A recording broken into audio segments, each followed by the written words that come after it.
घटनाओं का वृत्तांत इतिहास कहलाता है। इतिहास को जानने के साधन प्रमुख रूप से दो प्रकार के हैं, पुरातात्विक स्रोत और साहित्यिक स्रोत। आज हम पुरातात्विक स्रोत की बात करेंगे। प्राचीन भारतीय इतिहास को जानने में पुरातात्विक स्रोतों का काफ़ी महत्वपूर्ण स्थान है। इनको प्रमाणिक माना गया है और जहाँ पर साहित्यिक सामग्री मौन है या अस्पष्ट है, वहाँ पर पुरातात्विक स्रोत इतिहास के निर्माण में महत्वपूर्ण भूमिका निभाते हैं। पुरातात्विक स्रोतों में सबसे महत्वपूर्ण प्रथम स्थान है खनन से प्राप्त सामग्री। विभिन्न प्राचीन स्थलों की खुदाई से अनेक प्रकार की ईंटें, अस्त्र शस्त्र, औजार और बर्तन प्राप्त हुए हैं, जो हमें उस काल की सभ्यता और संस्कृति की जानकारी देते हैं।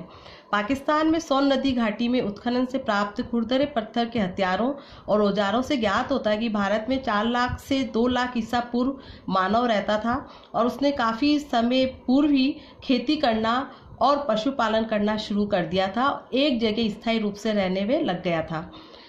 पुरातात्विक स्रोतों में दूसरा स्थान है भवन या स्मारकों का।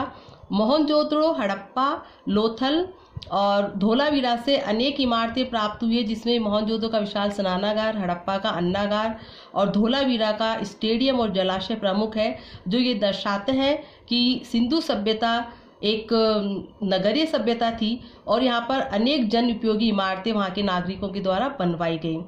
इसी कड़ी में आता है मंदिर निर्माण शैली, और मंदिरों की शैली से वास्तुकला के विकास की जानकारी मिलती है। जैसे कि उत्तरी भारत के मंदिर नागर शैली के बने हैं, जबकि दक्षिणी भारत के मंदिर द्रविड़ शैली में बनाए गए थे, और दक्षिणापथ के मंदिर जो नागर और द्रविड़ शैली के सम्मिश्रण से यानी बेशर शैली से बने हैं।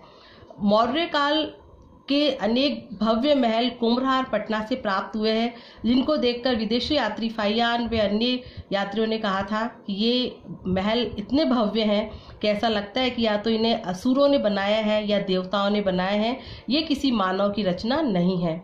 इसी प्रकार स्तूप, विहार और मंदिर उस समय के लोगों की धार्मिक आस्थाओं को दर्शाते हैं। साथ ही मध्य एशिया और दक्षिण पूर्वी एशिया से प्राप्त मंदिर भारत की सांस्कृतिक प्रसार को जाहिर करते हैं। जावा का बोरोबुदुर मंदिर 9वीं शताब्दी में महायान बौद्ध धर्म की लोकप्रियता का परिचायक है। पुरातात्विक स्रोतों में सबसे महत्वपूर्ण स्थान है अभिलेखों का। अभिलेखों में सबसे पुराने अभिलेख जो है 2500 ईसा पूर्व के सिंधु घाटी के अभिलेख हैं, जिस पर लिपि लिखी गई है, लेकिन इसको आज तक पढ़ा नहीं जा सका है। इसी प्रकार 5वीं शताब्दी ईसा पूर्व का पिपरावा जिला बस्ती से प्राप्त कलश लेख सबसे प्राचीन माना जा सकता है। और स्तंभ लेखों में सबसे पठनीय अभिलेख है अशोक के स्तंभ लेख, जिनकी भाषा प्राकृत है और ये अधिकांशतः ब्राह्मी लिपि में लिखे गए हैं। साथ ही पश्चिमोत्तर भारत में खरोष्ट लिपि का प्रयोग किया गया है, जो दाएं से बाएं चलती थी। इसी प्रकार पाकिस्तान से अशोक के प्राप्त अभिलेख आरामाइक और यूनानी लिपि में लिखे गए हैं। अशोक के अभिलेख जब तक नहीं पढ़े गए थे, तब तक अशोक को कोई महान राजा नहीं माना गया था, लेकिन जब जेम्स ट्रप्सन ने 1837 ईस्वी में अशोक के अभिलेखों को पढ़ा, तब भारतीय इतिहास में ये जाना गया कि अशोक नाम का एक महान राजा हुआ था, जिसका इतना बड़ा साम्राज्य विस्तार था। और अशोक के जो मास्की, जो हैदराबाद राज्य में स्थित अभिलेख है, और साथ ही गुर्जरा मध्य प्रदेश से प्राप्त अभिलेख में अशोक नाम का प्रयोग किया गया है। बाकी उसके जो भी अभिलेख है उसमें देव नाम प्रियदर्शी राजा उसको कहा गया है। अन्य अभिलेखों में खारवेल का हाथी गुम्फा अभिलेख, गौतमी बलश्री का नासिक अभिलेख, शक नरेश रुद्र दामन का गिरनार अभिलेख, गुप्त नरेश समुद्रगुप्त का प्रयाग प्रशस्ति जो हरिसेन ने लिखा है, स्कंद गुप्त का भीतरी और जूनागढ़ अभिलेख, राजा भोज का ग्वालियर प्रशस्ति, बंगाल के राजा विजय सेन का देवपाड़ा अभिलेख और पुलकेशन द्वितीय का ऐहोल अभिलेख आदि प्रमुख है। और इनसे हमें उन राजाओं की विजयों के बारे में और उनकी उपलब्धियों की जानकारी मिलती है, लेकिन उनके दोषों का उल्लेख उसमें नहीं किया गया है। इन अभिलेखों से शासकों के नाम, वंशावली, तिथिक्रम व तत्कालीन महत्वपूर्ण घटनाओं की जानकारी हमें मिलती है। इसी प्रकार ताम्रपत्र लेख भी उल्लेखनीय है। सामान्यतः भूमि अनुदान पत्र होते थे और उस समय विभिन्न राजाओं और सामंतों के द्वारा भिक्षुओं, ब्राह्मणों व जागीरदारों को जो भूमि दान में दी जाती थी, उनका उल्लेख ताम्रपत्र लेख पे किया जाता था और उनसे हमें उस समय की भाषा के विकास की जानकारी मिलती है। साथ ही उस समय जो कर मुक्त ये भूमि दी जाती थी, तो विभिन्न करों का उल्लेख भी इसमें मिलता है जिनसे उनको मुक्त किया जाता था। इसी प्रकार पुरातात्विक स्रोतों में चौथा स्थान आता है सिक्कों का। सिक्के भारतीय इतिहास के निर्माण में महत्वपूर्ण भूमिका निभाते हैं और 206 ईसा पूर्व से 300 ईस्वी तक का भारतीय इतिहास पूरी तरह सिक्कों पर आधारित है। इससे पहले के सिक्के पर कुछ लिखा हुआ नहीं होता था, सिर्फ एक आघात किया जाता था और इन्हें आहत सिक्के कहा जाता था और ये अस्पष्ट होते थे। सिक्कों से हमें जो प्रमुख जानकारियां मिलती है, जैसे राजवंशों के कालक्रम की जानकारी, राजाओं के शासनकाल की जानकारी, उनका राज्य क्षेत्र कहाँ तक फैला था उसकी जानकारी मिलती है। साथ ही उन राजाओं की आर्थिक स्थिति की जानकारी मिलती है। जैसे सोने या चांदी के सिक्के बनाए जाते थे, अगर वो पूरी तरह शुद्ध है तो ये माना जाता था कि राज्य की आर्थिक स्थिति अच्छी थी। लेकिन अगर सोने या चांदी के साथ किसी कम महत्वपूर्ण धातु का मिश्रण किया गया है तो वो उस राज्य की या उस शासक की कमजोर आर्थिक स्थिति का परिचायक है।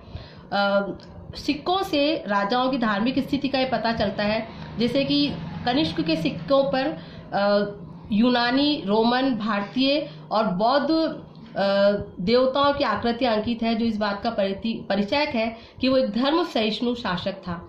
उसी प्रकार समुद्रगुप्त के सिक्कों पर यूप बना हुआ है और अश्वमेध पराक्रम में लिखा हुआ है, जिससे पता चलता है कि उसने अश्वमेध यज्ञ करवाया था।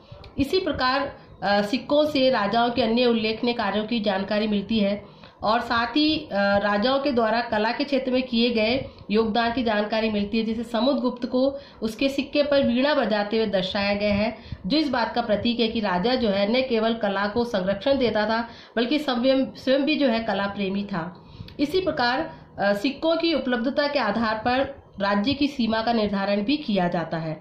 विदेशों के साथ सिक्कों के माध्यम से संबंधों की जानकारी मिलती है, जैसे कि रोमन सिक्के भारत में प्राप्त हुए या भारत में रोमन सिक्के मिले, जो इस बात का प्रतीक है कि रोम के साथ भारत के आर्थिक और राजनीतिक संबंध थे। इसी प्रकार राजाओं की विजयों की जानकारी भी सिक्कों से मिलती है, जैसे कि सातवां राजा के सिक्कों पर जलयान बना हुआ, जो इस बात का प्रतीक है कि उसने समुद्र विजय किया था। इसी प्रकार गुप्त राजा चंद्रगुप्त द्वितीय के सिक्कों को पर जो है सिंह शैली के बने हुए हैं, व्याघ्र शैली के, जिससे पता चलता है कि उसने गुजरात में रहने वाले शक राजाओं को पराजित किया था। इसी प्रकार पुरातात्विक स्रोत के रूप में उल्लेखनीय मुद्राएं जो है अर्थव्यवस्था को दर्शाती है। बसाड़ यानी वैशाली से 274 मोहरें मिली है, जो विभिन्न श्रेणियों की है और मिट्टी और धातु से निर्मित है। और अनेक और भी मुद्राएं मिली हैं जिनके ऊपर राजाओं या सामंतों या श्रेणियों के जो है निशान बने हुए होते थे, जो उनके द्वारा जारी किए जाते थे। पुरातात्विक स्रोतों में मूर्तियों का भी महत्वपूर्ण स्थान है। गुप्त काल से पूर्व की जो मूर्तियां हैं, कुषाण काल की मूर्तियां, उनके ऊपर विदेशी प्रभाव है। उसी प्रकार गुप्त काल की मूर्तियां जो है वो पूरी तरह भारतीय हैं और गुप्तोत्तर काल की मूर्तियों में सांकेतिकता दिखाई देती है। और आगे हम बढ़े तो देखते हैं कि चित्रकला जो है वो भी इतिहास निर्माण में महत्वपूर्ण स्थान रखती है। जैसे कि अजंता और एलोरा से जो गुप्तकालीन गुफाएं हैं, वहां पर मरणासन राजकुमारी और माता और शिशु का चित्र है जो सर्वकालिक है और उससे हमें पता चलता है कि चित्रकला का विकास बहुत ज़्यादा उस समय हो चुका था और न केवल शासकीय बल्कि आम लोगों के जीवन को भी इनसे दर्शाया गया था। तो इस प्रकार हम देखते हैं कि प्राचीन भारतीय इतिहास के निर्माण में पुरातात्विक स्रोतों की महत्वपूर्ण भागीदारी है और हमें उस समय की सामाजिक, आर्थिक, राजनीतिक और प्रशासनिक गतिविधियों की जानकारी मिलती है। और इनको प्रमाणिक इसलिए भी माना गया है कि जैसे जो साहित्यिक जो ग्रंथ हैं या स्रोत हैं, उनमें कुछ परिवर्तन समय के साथ किए जा सके हैं, लेकिन अभिलेख या अन्य स्मारक या खुदाई से प्राप्त अवशेष है उसमें बाद के समय में कोई भी परिवर्तन करना संभव नहीं था। तो इस प्रकार ये काफ़ी प्रमाणिक है और निश्चित तौर पर विद्यार्थी इस से जानकारी से काफ़ी लाभान्वित हो गए, ऐसा मेरा मानना है। धन्यवाद।